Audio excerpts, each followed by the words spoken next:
the UN trucks, when they arrive into the Gaza Strip, they're immediately either taken by Hamas or Hamas-affiliated groups with guns, and Hamas decides what to do with the food. We have one mission: to feed the people of Gaza in a way that Hamas, a designated terrorist organization, can't steal the food. The Gaza Humanitarian Foundation, GHF, a new US-backed aid group distributing food in Gaza, is under fire from critics who have said hundreds of Gazans have been killed near its distribution sites. But is there a bigger story here? One of the things Hamas was trying to do is they were trying to make Gazans afraid to come to our distribution sites. Hamas killed 12 of our local Gazan aid workers. In this episode, I'm sitting down with Johnnie Moore, Executive Chairman of the GHF and former Commissioner for the U.S. Commission on International Religious Freedom. The problem in Gaza is that the United Nations and other international agencies created a system which empowered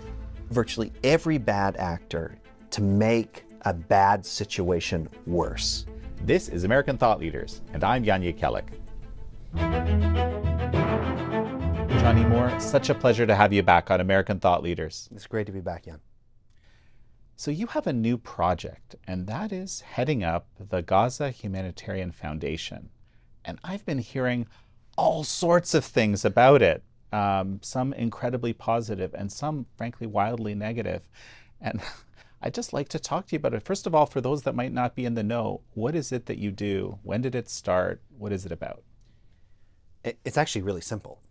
We have one mission: to feed the people of Gaza in a way that Hamas, a designated terrorist organization in the United States, in Europe, can't steal the food. Because for many, many years, Hamas has been stealing the food of the Gazan people. They're doing it in collaboration with UN agencies.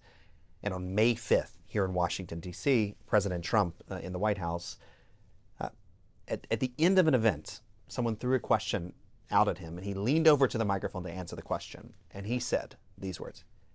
He said he was angry that the people of Gaza, that their food was being stolen by Hamas, and the United States is going to do something about it. So the Gaza Humanitarian Foundation is the doing something about it. So every single day, through 4 distribution sites in the Gaza Strip, we have American veterans and local Gazan aid workers, and we give away 1 to 3 million meals worth of food every single day for free, direct to the people. So, as we're talking now, in the next few days, we will surpass 70 million meals of food that we provided. Over 1.2 million boxes of food, 250 tons of food, just giving it away to the Gazan people. The logistics of this are kind of staggering. Can you give me a picture of how this would work? So you have 4 sites and you're giving away over 1 million meals a day. How does that look like? It's a huge logistic operation. So we're flooding the zone with food. So we have, we call them secure distribution sites. There are 4 of them. This whole plan was custom made because for many, many years, the UN and World Food Program and UNRWA and UNICEF, you name the UN agency, there's been this persistent problem that the UN trucks, when they arrive into the Gaza Strip, they're immediately either taken by Hamas or Hamas-affiliated groups with guns. They literally hijack the whole trucks, or they take them to Hamas-controlled warehouses, and Hamas decides what to do with the food. And Hamas sells the food. In the middle of this war, Jan, Hamas made over $1 billion selling free food meant for the people of Gaza, delivered by the international community. And so we designed a system that was to solve one problem, which was to make sure that the mass diversion of food could not happen. Hamas cannot steal our trucks. And so we have these secure distribution sites. They're not like small distribution sites. It's not like a local community distribution. They are meant to surge massive amounts of food every single day. The people show up and they can take what they want. And so, it's a huge operation. We're talking about tens of thousands of boxes every single day. Those boxes of food have to be transferred to multiple trucks. They have to be securely taken into the Gaza Strip. We have to communicate with the people of Gaza as to when they can come. And also, we have a number of projects that we've been doing where we've been basically working with local Gazans to deliver food to the point of need with partners on the ground, which is an incredibly dangerous, deadly thing. but the people of Gaza deserve it. The Gazans themselves, because their food was used to control them. See, the problem in Gaza, it's not just Hamas. It's not just the starvation and this war and October 7th. The problem in Gaza is that the United Nations and other international agencies created a system which empowered virtually every bad actor and every bad force in the Gaza Strip to make a bad situation worse. They have prolonged this conflict. They have let their aid be used as weapons of war. They've tried every second of every day to boycott everything the Gaza Humanitarian Foundation. They even threatened people that if they worked with us, they would never work with the UN again. So we knew when we jumped into this mess that we would be provoking Hamas. Not our intention, we just want to feed people, but we knew Hamas wouldn't like it. I'm surprised that there are a lot of people in suits and ties in Geneva, in New York City, in Vienna, people who spend their time in conferences and five-star hotels and raising money from all the rich people around the world and rich nations to try to help people, that actually have constructed a system that the system itself does the exact opposite of what it was mandated to do. And the fuel for the system is my taxpayer dollars and European taxpayer dollars and the benevolence of Arab countries who actually legitimately, really sincerely care about the Palestinian people. So we kicked a hornet's nest I didn't expect to kick. We shined a light on a level of corruption and insidious behavior that I knew it was bad. I didn't know it was this bad. You know, and of course, Canadian tax dollars, I might add, because I'm always thinking about my country when thinking about these things. But so, explain to me a little bit about how it does the exact opposite, because that's a very strong statement. Yeah. Let me give you an example. So, this issue of aid diversion. So I've already mentioned how these trucks, are immediately stolen when they go in the Gaza. We've all seen the videos, like militants sitting on top with guns. They take the whole truck. There are actually allegations that these trucks were not only stolen, sometimes they were taken directly to the homes of Hamas leaders, to the hiding places of Hamas leaders to get inside the tunnels. But what we've discovered is not just a Gaza issue. Let me give you some examples. There's an editorial, in fact, that was recently published in a news outlet by an incredible scholar whose name is Netta Barak Cohen. And in her editorial, she says that this has become this aid diversion issue is like not a bug of the humanitarian system. It's like a feature. So in Somalia, for instance, the World Food Program was, according to her research, was in effect paying off warlords to help them distribute aid. And these warlords were simultaneously taking the aid and using it to preserve their power, deciding who the ultimate recipients are. The World Food Program said in one circumstance that only 1% of its aid in Yemen had been diverted. And in actuality, according to this research, 60% of the aid meant for Sana'a alone never made it to its intended recipients. You can chart every humanitarian response in every conflict for the last 20 years, and if the United Nations or one of its agencies is involved, they have made a choice that in order to get aid to people, they had to do deals with some of the worst and most dangerous people on the planet. And the net effect of it is it only empowers the bad guys. What we thought was just a Hamas issue isn't a Hamas issue. This is one of the greatest scandals of our modern time, that the huge aid, and by the way, it's not just the humanitarian side of it. It's also the anti-Semitism and all this bigotry and everything that's emanating from this international system. The UN has behaved like nothing less than a mafia. Nothing less than a mafia, working with their preferred partners, excluding those who they don't like, Anybody that shines a light on something that they don't want known, they get excluded. It is and we need this system. We need the countries of the world to come together, and not in this sort of like one world government sort of experiment that some people make. But these humanitarian crises, even for the United States, they're too big to solve, but they have an effect on all of us. And the Middle East has an effect on all of us. We need countries to come together. But what countries do, particularly European countries and Canada, is they just say, they put money in a budget for the United Nations, and so it's the UN's problem. But there's not a conflict in the world the UN's aid system hasn't thrown oxygen on in the last 20 years. Because of this relationship where the money goes knowingly and with agreement somehow to the warlords. Maybe they felt this is the only way it can work. Well, that's the choice. Yeah, so this is the choice that they've made. They've said, like, the only way to feed people is we have to work with these people to feed people. The Gaza Humanitarian, and this is where we kicked the hornet's nest, and we didn't realize we were kicking the hornet's nest. The Gaza Humanitarian Foundation has called the bluff of the system and proven that we can actually get massive amounts of aid in the most complex, deadly humanitarian environment in the world, in one of the most condensed spaces in the world of an active war. In fact, we've been operating for just over a month, and we did it in 2 hot wars. I mean, for 12 days of our operations, you had the Israeli-Iranian conflict. Our guys were showing up every single day to serve these people after being up all night with missiles flying in the skies.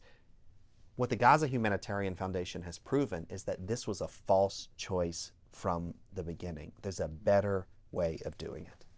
Astonishing. Johnny, one quick sec. We're going to take a break, and folks, we're going to be right back.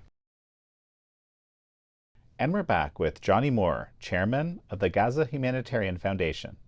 And so I want to touch on a few things. I mean, this has been covered in so many, actually this got really the attention of the world's media, the legacy media, ourselves. Everybody is interested in this project. I want to mention a few things that have been said about it and just see how you might respond to that. Like, one of them, I think the most sort of serious, would be that basically these Gaza Humanitarian Foundation sites, these 4 sites, actually facilitate massacres of people somehow.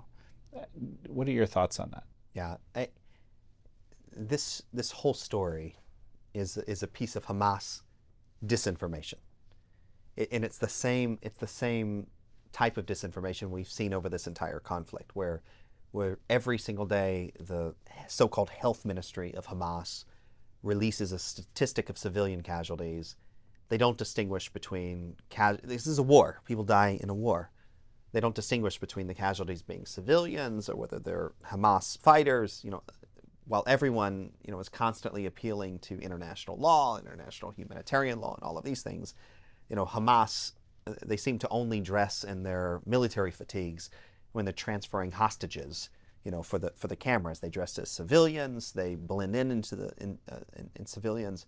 So what we've experienced since GHF started is an adaptation of this part of the Hamas disinformation war, which is they started saying that basically every casualty in the Gaza Strip was a civilian casualty, and every civilian casualty happened at GHF.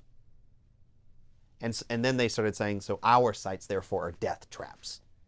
It's a lie. Like with any lie, there's an element of truth. And the truth is, the IDF has admitted that there were a few circumstances where civilians may have been inadvertently killed or harmed. It's a much, much smaller number, we believe, than any of this reporting.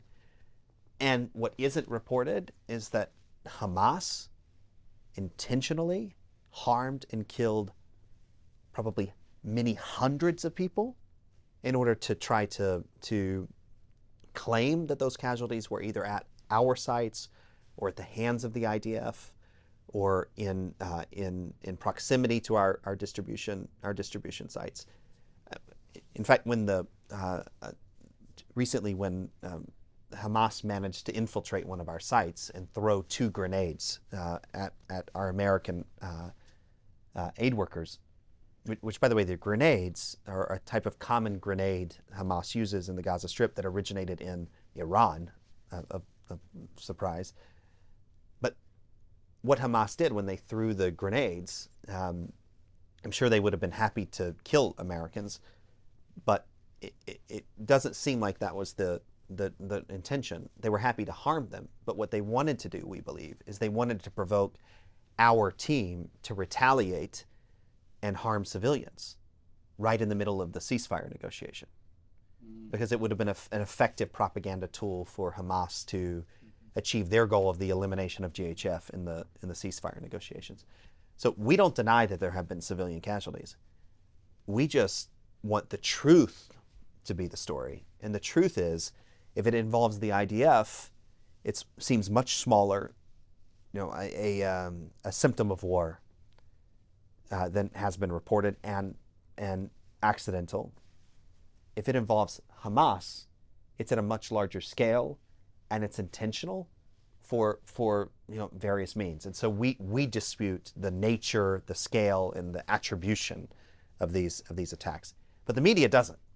So all across the world, virtually every media, in fact, one major network here in the United States, they didn't even say this was the Hamas-run health ministry. They said Gaza officials say. And it's like intentional propagandizing. They are lying. And who suffers from it? It's the people of Gaza that suffer from it. And one of the things Hamas was trying to do is they were trying to make Gazans afraid to come to our distribution sites, because Hamas doesn't want Gazans getting free food. And yet I think one of the most inspiring things to us is that the people of Gaza keep coming to our distribution sites. And they keep coming because they need it, and they keep coming for a different reason, because they're not afraid anymore in the way they had to be afraid before. But yeah, this is a question we get asked every second of every day. I suppose that it's also controversial that the Israeli military is providing the security for you. I think it's the only such scenario I've ever heard of. It's not exactly, because I guess a more common term would be creating a humanitarian zone in a conflict. So in a conflict like this, I mean, the professional army operating in the conflict is the IDF. So this is a war. It's an active war. We didn't wait for a ceasefire to feed people, because the people needed fed immediately. So you have the IDF, which is the professional military, and sometimes, plenty of times, we disagree with the IDF. We're always arguing with the IDF. We ask for this and that, and we're going back and forth. And it's a professional army.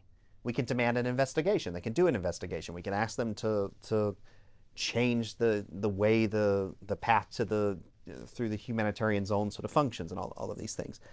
But it's not uncommon at all in a war where there are. It's happened a lot in the Russia-Ukraine war.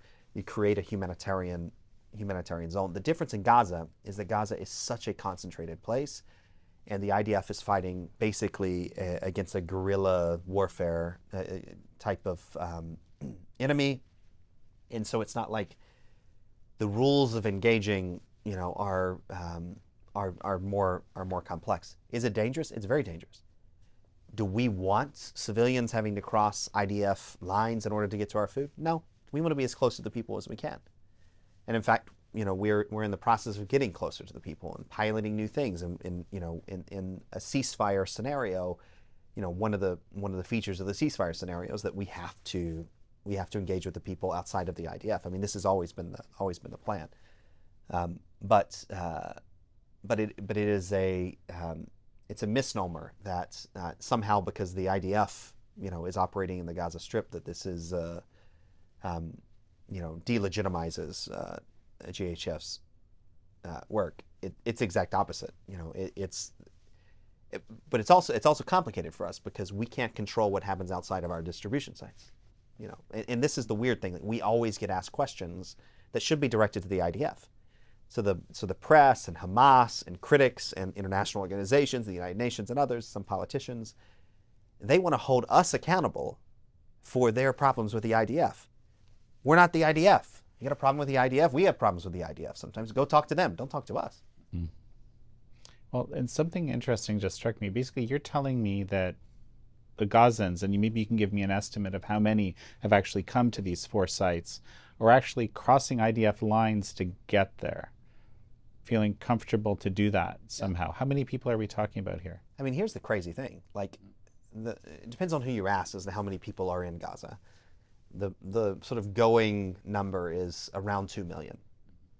We have personally provided food for, at a minimum, 800,000 of those 2 million just through our 4 distribution sites, and it may be closer to half. It may be closer to 1 million. It's hard to tell. So, despite all this criticism and all the information war and all the politics and the UN's inexcusable behavior and the danger of operating and being in the crossfire of the IDF and Hamas and everything else, we have fed over a month since President Trump said on May 5th to do it. We have fed half of the people of Gaza. Half, between 800,000 and 1 million. Johnnie, this has been a wonderful conversation. It's great to see you again. It's been a while. A final thought as we finish? I have discovered once again in the last few weeks how important truth is. And in a world filled with lies. And one of the reasons why I appreciate you so much, and I'm always happy to come here, not enough, is that this network, everything you guys do, every conversation I've ever had with you has always been a conversation in pursuit of truth. And truth has no fear of inquiry. But we live in a world of lies. And one of the places I think we can get truth from is when we have long conversations like what we've just had. And so I just want to thank you for having me. Well, Johnnie Moore, it's such a pleasure to have had you on. The pleasure was mine, Jan. Thanks for having me. Thank you all for joining Johnnie Moore and me on this episode of American Thought Leaders. I'm your host, Jan Jekielek.